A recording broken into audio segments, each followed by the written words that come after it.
हर खबर पर होगी आपकी पकड़।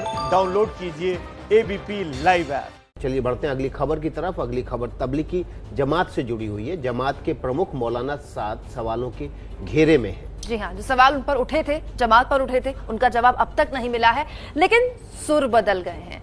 जांच में सहयोग की बात करने वाले मौलाना साहब अब तक सामने नहीं आए हैं। हालांकि अब उनका एक नया ऑडियो संदेश जारी हुआ है और सवाल इसीलिए उठ रहे हैं कि मौलाना साद तो सामने नहीं आए, लेकिन ऑडियो कैसे लगातार बाहर आ रहे हैं। मौलाना साद एक और ऑडियो संदेश जारी कर चुके हैं। इस संदेश में उन्होंने क्या कहा है, आपको सुनवाते हैं।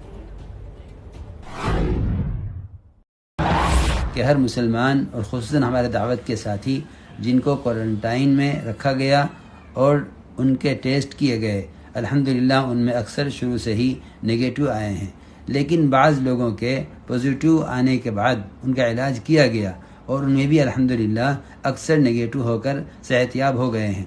उनमें से कुछ लोग अभी भी क्वारंटाइन में हैं। तो ऐसे लोगों की कोरोना के मरीज़ों के इलाज के लिए प्लाज्मा यानी खून डोनेट करना इसकी ज़रूरत है। लिहाजा ऐसे तमाम हजरात से दरख्वास्त है कि जिनको भी हमारा पैगाम मौसूल हो वो सारी इंसानियत पर तरस और रहम खाकर अल्लाह की रज़ा के लिए इंसानियत के काम आएँ और प्लाज्मा खून डोनेट करने के लिए हुकूमत की मदद करें।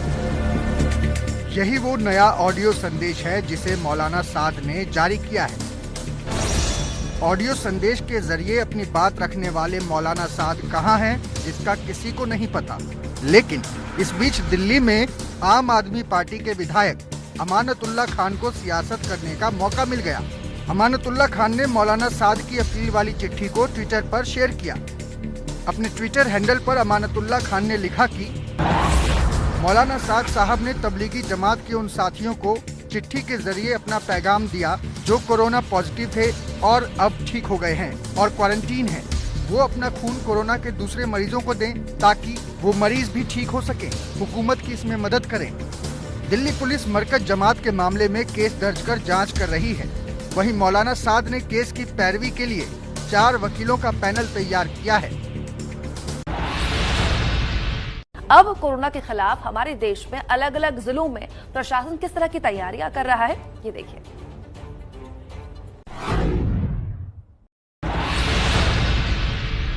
संक्रमण के रोकथाम के लिए प्रशासन ने दिल्ली नोएडा बॉर्डर सील कर दिया है। गौतम बुद्ध नगर के डीएम के आदेश पर कार्रवाई की गई। आदेश के बाद पुलिस ने बॉर्डर पर सुरक्षा बढ़ा दी है। बिना पास के किसी को बॉर्डर पार करने की इजाजत नहीं मिलेगी। सिर्फ एम्बुलेंस जैसी अति आवश्यक सेवाओं को छूट मिलेगी। इलाहाबाद यूनिवर्सिटी के प्रोफेसर मोहम्मद शाहिद 14 दिन के लिए जेल भेजे गए।